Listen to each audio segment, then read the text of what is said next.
예, 여러분 안녕하십니까? 오늘은 10월 21일 토요일입니다. 어저께에 이어서 통진당과 관련된 박근혜 대통령님의 회고록을 해설해 드리도록 하겠습니다. 제목을 자나깨나 국가안보 최우선, 이정희 악감정에 통진당 해산시킨 것은 정치 보복이다? 아니다. 터무니없는 말이다. 이런 박근혜 대통령님의 말씀입니다. 자, 중앙일보 출처는 여기 위에 있는 주소입니다. 자, 10월 19일 목요일 날 신문에 발표된 것이고요. 통진당 해산 반대한 문재인, 위기 때 실체 드러나는 법. 요것만 딱 보면은 통진당은 대한민국 국가 안보를 무시한 정당이죠. 주한미군 철수를 주장한 것뿐만 아니라 종북이 공산주의를 따르는 게 차라리 낫지 미국을 따르는 것은 나쁘다, 이렇게 주장한 게 이제 통진당이죠. 그런데 그런 이적 단체를 문재인이 싸고 돌았다. 그러니까 문재인이 이적죄를 한 거다. 뭐 이렇게 유추 해석할 수 있겠죠. 그러니까 이런 위기 때 문재인이가 이적 간첩이다, 이런 실체가 드러났다, 이렇게 우리가 제목에서 이해할 수 있을 것 같습니다. 자, 그럼 오늘의 이야기를 들어가도록 하겠습니다. 결정적 시기 오면 기간시설 파괴하겠다. 유류 창고 시설 파괴하고, 통신시설 파괴하고, 철도 파괴하고, 경찰서 습격하고, 무장봉기하고, 이런 것들을 획책했다. 결정적 시기 오면. 그러니까 박근혜 대통령님 때 통진당 해산이 안 됐으면 지금 대한민국은 시뻘겋게 덮였을 가능성이 많죠. 그 당시에 2012년 11월 달에 그때 새누리당의 대통령 후보 경선이 있었을 때, 그때 김문수, 이재호 등등이 박근혜 대통령님을 공격했죠. 대통령 경선 규칙을 바꾸자. 그 대통령 경선 규칙을 바꿔야 이재호가 당선되거나 김문수가 당선되거나 그럴 가능성이 많으니까 박근혜 대통령님을 떨어뜨리기 위해서 경선 규칙을 바꾸자라고 했죠. 그때 유명한 박근혜 대통령의 말씀이 선수가 규칙을 따라야지 어떻게 규칙이 선수를 보고서 변경될 수 있냐. 선수가 규칙을 따라야지 규칙이 선수를 따르는 법이 어딨냐. 유명한 얘기죠. 그 얘기는 그 당시에 대통령 경선 규칙은 5년 전인 2007년 박근혜 대통령하고 이명박이 후보 경선할 때 사용했던 똑같은 규칙이었습니다. 그 규칙으로 이명박이가 이익을 받고서 후보로 선출이 되었고 대통령에 당선이 되었죠. 그 똑같은 규칙으로 이명박이가 먹을 때는 김문수는 좋다고 박수 쳐놓고, 이제 와서 박근혜 대통령님이 차례가 오니까는 또 규칙을 바꿔서 박근혜 대통령을 떨어뜨리려고 그 짓을 했던 게 김문수죠. 그리고 김문수는 윤석열이가 5.18 정신을 헌법 전문에 넣는 내각제 개헌을 하겠다라고 했을 때 김문수가 쌍수를 들고 환영을 했죠. 5.18 정신은 헌법 정신이다. 김문수야말로 아주 간자입니다. 간자. 말로는 박근혜 대통령님을 늘 사사건건 발목을 잡고 넘어뜨리려고 했던 김문수. 탄핵 때는 그쪽으로 태극기 시민들이 많으니까 애국자인 척 아주 그 쇼를 다 하고, 이제 윤석열이가 나타나니까 윤석열 5.18 세력에 붙어서 5.18 정신 헌법 전문에 넣는 내각제 개헌을 주장하고, 그리고 윤석열이 이 안에 들어가서 무슨 경사노위원장을 맡아서 장관급이죠. 아주 뭐 출세 가도를 갑니다. 그러니까 윤석열의 정체는 뭐냐? 5.18 세력이다. 이렇게 볼 수 있겠죠. 자, 통진당 얘기. 자, 9월 4일 밤, 2013년 국정원 직원들이 이석기 의원을 구인하려고 하자, 국정원 직원들을 잡아당기면서 강하게 저항했다. 국정원 직원의 목덜미 부분에 긁힌 자국이 선명하다. 여기 선명하게 긁힌 자국이 보이시죠? 이렇게 이제 아주 무지막지하게 이렇게 얼굴을 보세요. 뭐 굉장히 아주 악독한 그런 모습입니다. 자, 국정원은 박근혜 대통령에게 관련 보고를 한 뒤인 2013년 8월 28일 내란 음모 혐의로, 내란 음모입니다. 내란 음모 혐의로 전격적인 압수수색을 벌였다. 윤석열이가 사기 탄핵한 것도 내란이죠. 그건 내란입니다. 적법한 증거도 없이 없는 죄를 뒤집어 씌워서 사기 탄핵을 한 거, 그건 내란입니다. 국가 반란을 획책한 국가 반란범이죠. 자, 통진당에 대한 수사가 만천하에 공개가 된 거다. 이제 국회에 가서 이석기를 체포하러 간 거. 자, 9월 4일 국회에서 이석기 체포 동의안이 통과됐고, 자, 여기서 이석기에 대한 국회의 체포 동의안이 통과가 안 되고, 만약에 이것이 부결이 되었다. 그러면 이 체포 동의안을 부결한 국회의원들, 요것들이 다 간첩으로 나타나는 거죠. 국민들이 저것들도 무장공비하는 새끼들이구나 라고 다 이제 알게 되는 거죠. 그러니까 국민들 눈이 무서워서 체포 동의안에 통과를 시킨 거죠. 사실은 대한민국 국민들 중에 이제 좌파인 척하는 놈들도 있고 어영부영 그냥 좌파가 좋은 것처럼 민주당 지지하기도 하고 그런 사람들이 있는 거죠. 그런데 국민들 대다수는 그래도 북한이 대한민국을 무슨 공산화한다. 그럼 그런 거는 적극 반대하는 국민들이 거의 대다수죠. 그러니까 그냥 평상시에 철없으니까 아무 생각 없이 북한도 뭐 같은 한 나라가 아니냐 뭐 이런 식으로 생각하기는 하지만 막상 그러면 김정은이 공산당 가지고 대한민국 내려와서 공산당을 공산화 국가로 만들겠다. 그럼 그거 찬성할 국민 손들어 봐라.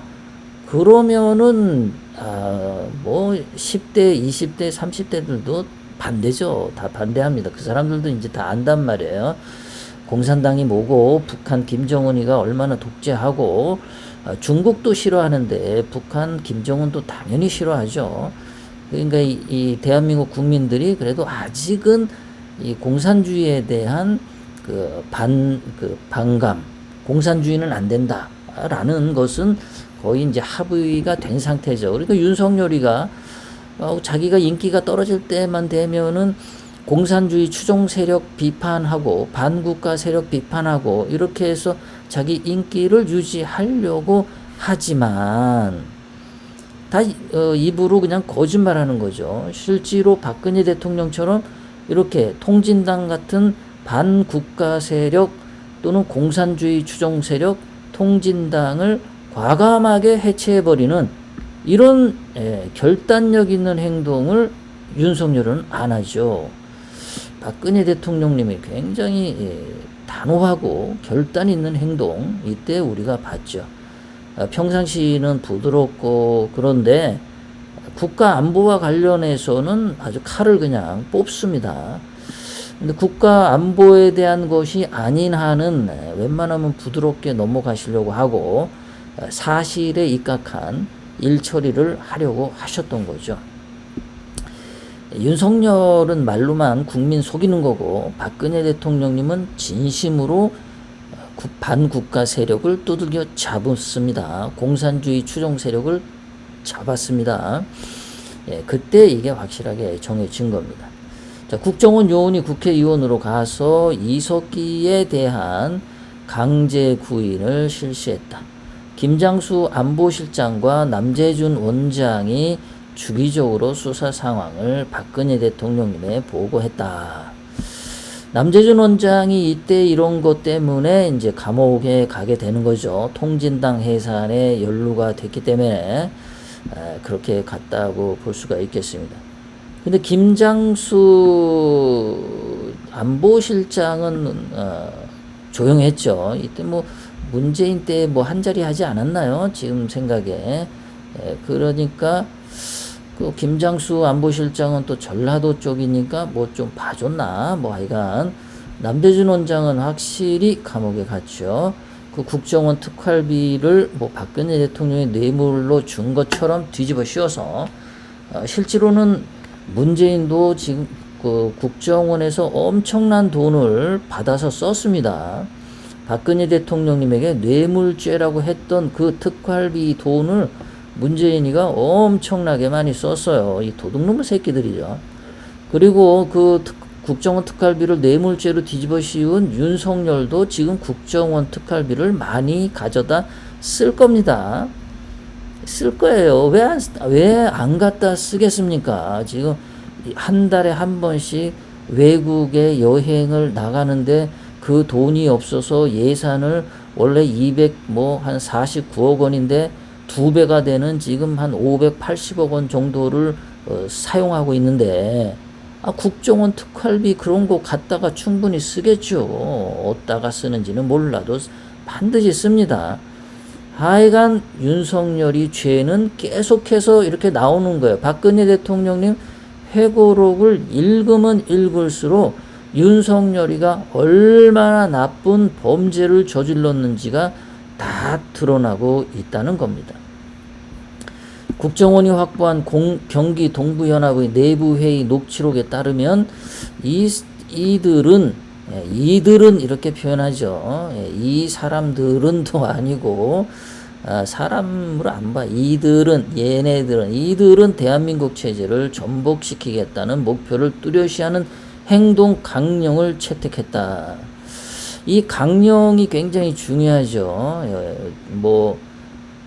국민의 짐당은 국민의 짐당의 강령이 있을 거고, 우공당은 우공당 강령이 있을 거고, 다 그 강령이 있단 말이죠. 제가, 조원진의 우공당 강령을 보면은 민주화라는 단어를 분명하게 사용해서 민주화 칭송을 하고 있습니다. 그런데 조원진의 우공당 강령에는 박정희 대통령의 산업화라는 말을 사용하고 있지 않습니다. 그 부분에 대해서는 이렇게 얼버무리고 넘어갑니다. 그러니까 조원진의 정체를 알 수가 있는 거죠. 그러니까 조원진이 이번에 윤석열 만세를 부르기로 작정을 했죠. 윤석열하고 같은 거예요. 자, 행동 강령. 그리고 이제 국민의힘당의 당 강령을 제가 보려고 인터넷 사이트 들어가면은 그 사이트가 잘 안 열립니다. 도대체 그 강령에 뭐가 들었길래 사이트 클릭을 하면 잘 안 열려요. 자, 그렇게 통진당은 행동 강령에 대한민국을 뒤집어 엎겠다. 전복시키겠다. 대한민국 체제죠, 체제를 전복시키겠다. 자유민주주의 시장경제 대한민국 체제를 전복시키겠다. 공산주의 국가로 만들겠다라는 거죠, 확실히. 자, 그러니까 저런 걸 보고 이석기 체포를 찬성을 해야지. 반대를 했다. 그러면 그놈도 이 공산주의 간첩 놈이 되는 거죠. 자, 그 통진당은 결정적 시기가 오면 주요 기관 시설을 파괴한 뒤 무장 봉기를 획책한다는 전략을 세웠다. 1950년 6.25 때 북한이 그 남로당들에게 남한에 있는 간첩들에게 지시를 내린 것과 똑같은 짓을 한다는 거죠. 그리고 1980년 그짝 지역에서 이런 게 있었죠. 그래서 무기고를 털고 교도소를 5번이나 공격을 했습니다. 총 들고 광주 교도소를 뭐 5번인가 4번인가 5번, 장흥 교도소를 1번 습격을 했었죠. 똑같습니다. 하는 게 무장봉기 획책. 예. 그러니까 1950년 6.25 때도 우리는 이걸 경험했고 1980년 그 짝에서도 경험했고 세 번째로 이석기 통진당이 이 짓을 또 하려고 했었던 거죠.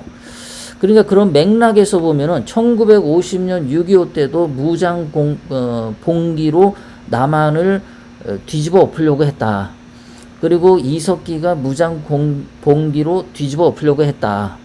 그 맥락에서 보면 1980년 그 짝에서도 무장했고 교도소 습격했고 봉기했고 똑같다.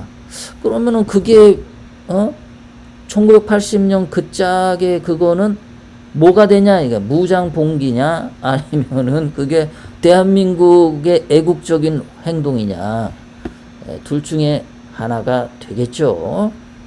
뭐 답은 나와 있는 거고. 자, 그래서 이렇게 이제 우리가 박근혜 대 회고록을 통해서 참 얻는 게 많은 겁니다. 6.25 때 그랬지, 이석기 때 그랬지, 1980년에 그랬지. 아하, 그러니까 그게 그거구나 라고 우리는 확실하게 알 수 있는 거예요. 박근혜 대통령님은 그거다라고 딱 집어서 말씀 안 하시지만 그거는 우리가 읽는 사람들이 그거를 알아내야 되는 거죠. 그냥 글만 쭉 읽고 뭐 재미없어, 무슨 내용이야, 뭐 이렇게 맹맹해 이렇게 가는 게 아니라 역사에 있던 사건과 이거를 비교해서 이렇게 보면은 그런 걸 시놉시스라 그러죠. 이렇게 비교해서 중요성을 그 의미를 파악해내는 거를 영어로는 시놉시스라고 합니다. 동시에 같이 보기. 1950년 6.25를 딱 보니까 거기도 무장봉기가 있었다. 통진당의 이석기가 보니까 무장봉기가 있었다.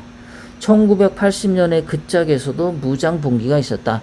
아하, 그러면 이 세 개가 다 같은 대갈통에서 나온 거구나. 이 대갈통에 전부 빨간 토마토가 들었구나. 이렇게 우리가 이해를 할 수 있는 거죠.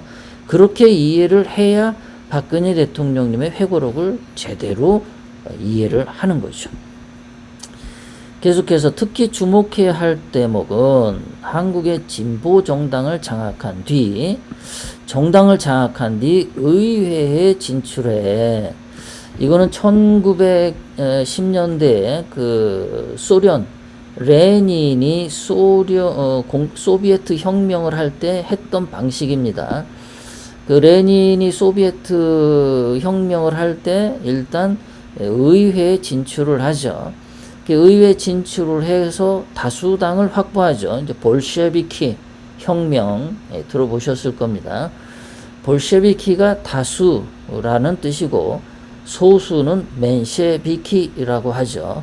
그래서 볼셰비키 혁명 그러면 소련의 공산혁명을 의미하고 다수를 차지한 이 볼셰비키 레닌파가 의회를 확실히 다 잡고 그러고 나서 이제 소비에트 혁명을 선언을 이제 완벽하게 하는데 그때 이제 구체제에 러시아 황제를 따르는 백군이라고 그리고 이 레닌을 따르는 공산주의는 빨간색을 한 적군, 붉을 적자, 적군. 그렇게 해서 이제 적군과 백군이라고 하는 이제 러시아 내전이 터지죠.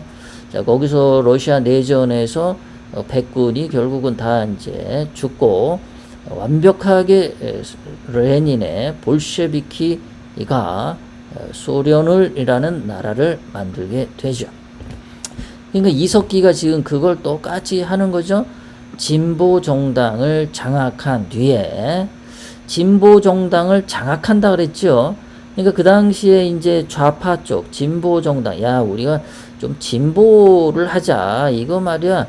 대한민국이 이게 미국 친미 주한미군 주둔하는 그런 국가가 아니라 대한민국을 주체적인 국가로 만들자 이런 그런 걸 진보라고 지들은 떠드는데 사람들이 굉장히 많겠죠. 그런 생각을 가진 단체들이 많겠죠. 그러니까 그런 단체와 그런 정당들이 여러 개가 있는데 얘네들 속에서 얘네들 일단 다 우리가 장악하는 거야. 우리가 그러니까 볼셰비키가 되는 거죠.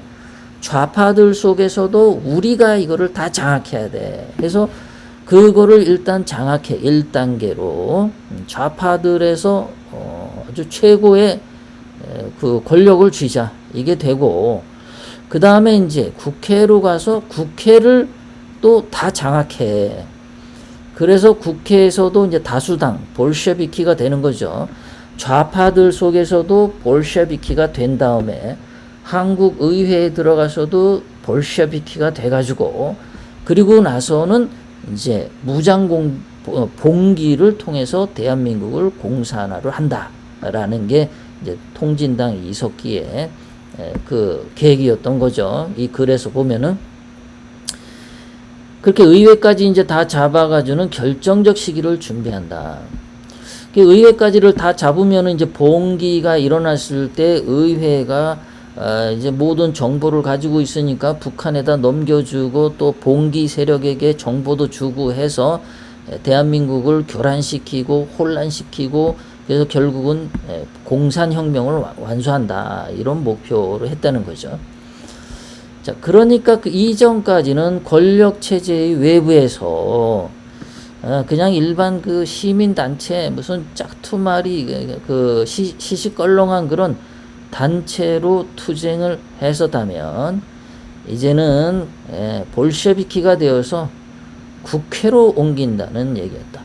그러니까 그 이전까지 권력체제 외부니까는 반합법적 투쟁에서 국회로 들어오는 합법적 투쟁으로 바꾼다라는 거죠.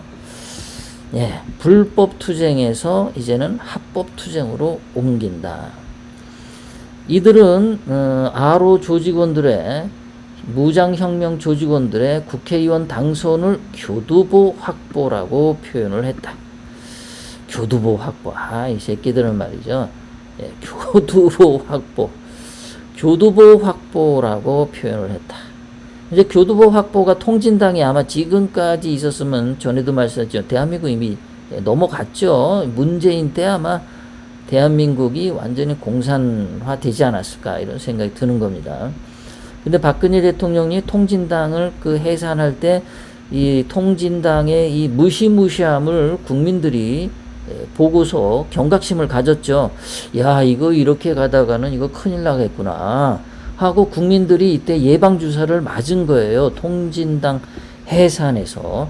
그래서 문재인이가 대한민국을 넘겨주려고 뭐 해를 많이 쓰고 그 휴전선의 그 GP도 폭파하고 휴전선 근처에 그 전방 사단들을 해체시키고 이동시키고 많이 했지만 그래서 북한이 뭐 어떻게 하기를 원했겠지만 그게 이제 확실하게 한국 내부에서 이런 봉기 같은 게 일어나야 북한에서도 내려올 빌미가 되는데 이 봉기를 일으킬 세력이 박근혜 대통령님 때 이렇게 싹 전멸당한 거죠.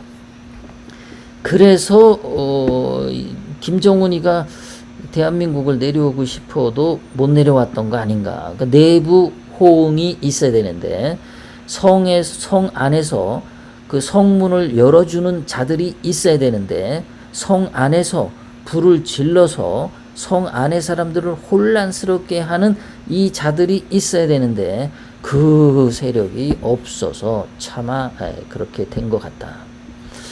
그래서 이석기는 그런 걸 위해서 교두보 확보 모든 거를 하려고 표현했다.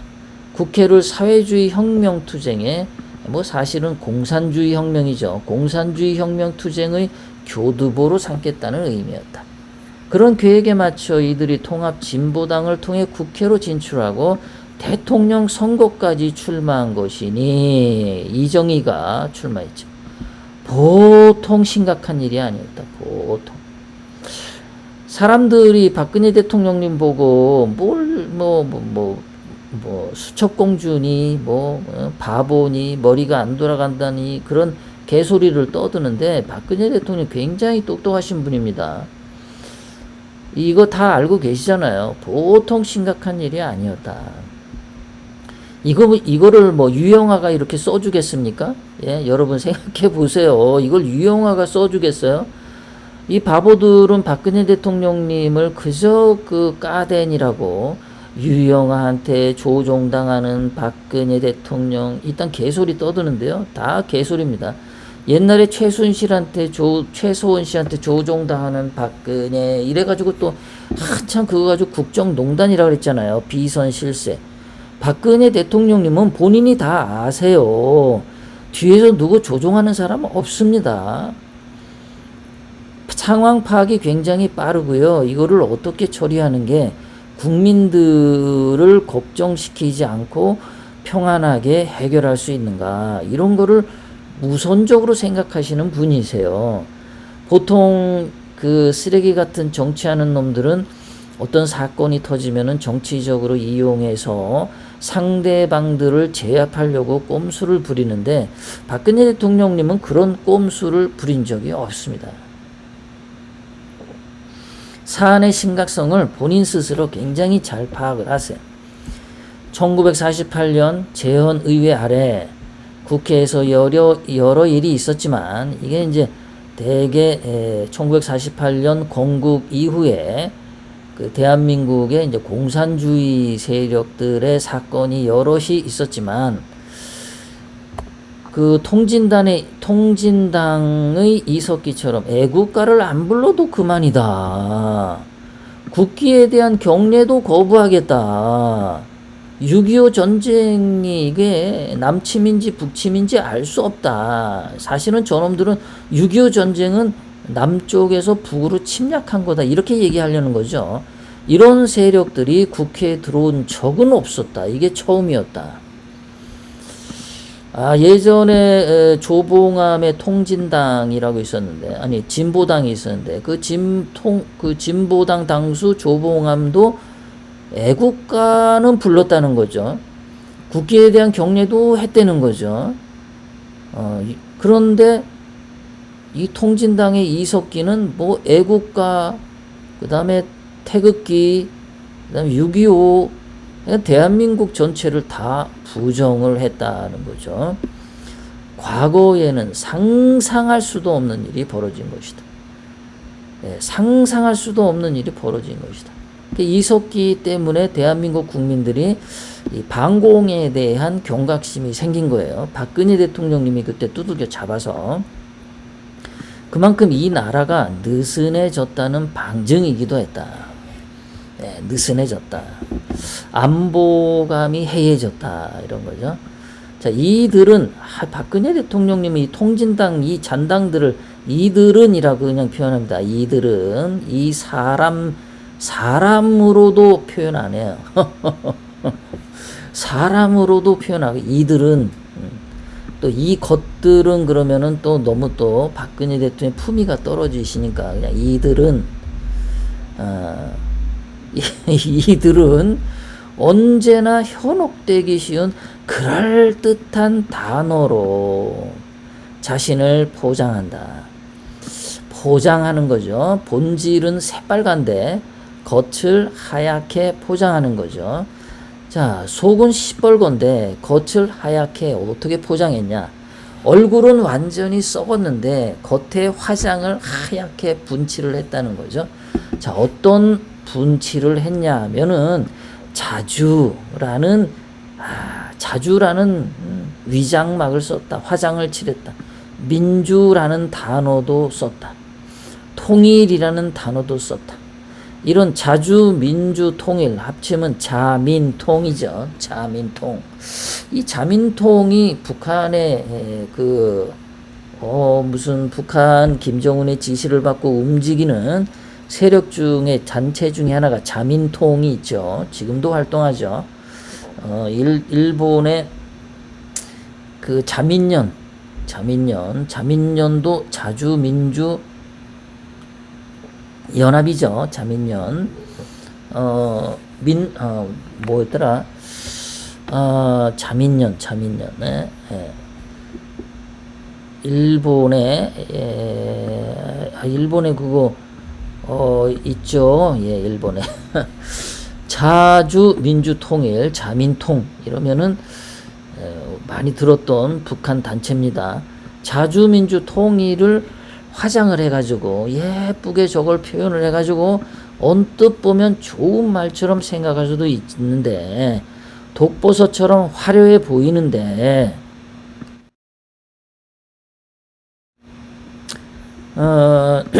그러나 이 사람들이 잠깐만요. 물 좀 마시고요.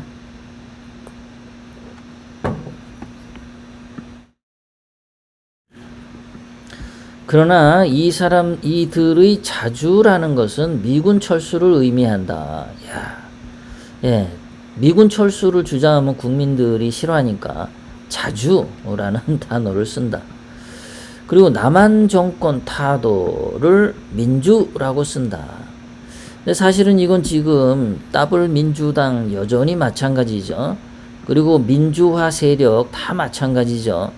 민주화 세력이라는 애들이 보면은 다 종북 주사파죠.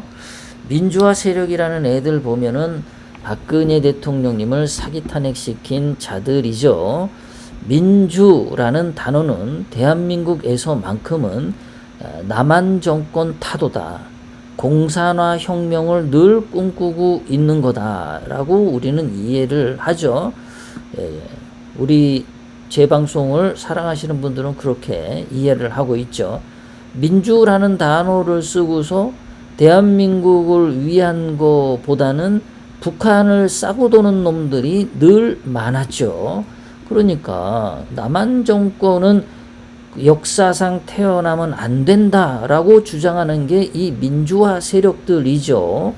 북한 정권이야말로 한반도에서 적법한 정당성 있는 나라라고 주장하는 게 이 민주 쓰는 애들 중에 많죠. 그러니까 대한민국은 독특한 겁니다. 원래 민주라는 단어는 좋아야 되는데 한국에서만큼은 공산화, 종북 주사파를 의미하는 단어다.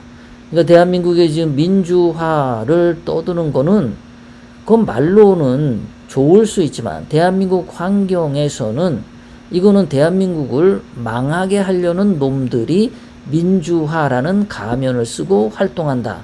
이렇게 이해를 해야겠죠. 통일은 북한식 연방제 통일을 의미한다. 지금 윤석열이가 5.18 정신을 헌법 전문에 넣고 남북 연방제 통일을 하려고 하죠. 남북연합. 이 남북연합, 북한하고 연방제를 하면은 북한을 이길 수 없습니다. 항상 이 좌우 연합, 좌파하고 우파하고 손을 잡고 뭔가를 하면은 항상 역사상으로 나 자빠진 거는 우파였습니다. 중국에서 장개석이하고 모택동이가 국공 합작을 했었는데 그때도 장개석이가 본토에서 다 져가지고 대만으로 도망을 와죠. 다 그렇게 갑니다. 베트남에서도 그런 민족이라는 거를 떠들면서 민족, 통일, 민주, 자주 이런 걸 떠들면서 베트콩이 월남을 공산화시켰던 겁니다. 그러니까 박근혜 대통령님은 그 얘기를 하시는 거죠. 북한식 연방제 통일을 의미한다. 정확한 겁니다. 결국 이들이 말하는 자주민주 통일, 자민통이라고 하는 것은 북한이 설정한 대남투쟁 3대 과제다. 자민통일. 대한민국을 공산화시키기 위해서는 세 가지 단어를 가지고 남한을 공산화한다는 거죠. 자민통, 자주민주통일. 저 말을 많이 쓰는 놈들이 저놈들이 공산화 세력 놈들이다 라고 보면 되겠죠. 대남투쟁 3대 맥락이다. 하지만 요즘 우리 사회에서는 이런 점들을 교육하지 않고 확실히 구별하지도 않기 때문에 그렇죠. 확실히 구별을 안 한단 말이에요. 민주라는 단어 쓰면은 그냥 다 좋은 것처럼 통일 그러면은 다 좋은 것처럼 그렇게 쓴다는 거죠. 자주라는 단어를 하면 자주는 좋은 거죠. 자기 스스로 주인이 되는 거. 북한의 주체 사상이 또 연결이 되죠. 그러니까 민주 하나만 가지고 쓸 때는 뭐 미국이나 이런 데서 쓸 때는 문제가 없는데 한국이라는 토양에서 자민통 이 세 개의 단어가 결합이 되면 이거는 남한 공산화 세력이다. 다시 한번 정리합니다. 대한민국이라고 하는 이 독특한 토양 위에 자민통, 이 자주민주 통일 이 세 가지를 주장하면 이거는 남한 공산화 세력이다. 박근혜 대통령님이 이렇게 말씀하시는 거예요. 제가 요약을 하는 것 뿐입니다. 자, 그래서 박근혜 대통령님은 이런 것들을 교육해야 되고 확실히 이제는 구별을 해야겠다. 그래서 박근혜 대통령님이 이렇게 회고록을 집필을 하신 거겠죠. 자, 이렇게 하게 되면은 이런 걸 안 해가지고 종북 세력이 빈틈을 교묘히 파고든 것이다. 대한민국에 지금 종북 세력 아직 있다라고 말씀하시는 겁니다. 종북 세력 아직 있죠. 그러니까 종북 세력을 다 박멸하려면 자주 민주 통일 이 세 개 외치는 놈들은 이거는 빨갱이다 이렇게 봐야겠죠. 국가안보 타협하면 대통령 맡을 이유 없어. 자, 요거는 제가 또 영상을 또 금방 다시 요 뒤부터 올리도록 하겠습니다. 잠시 후에 다시 또 뵙겠습니다.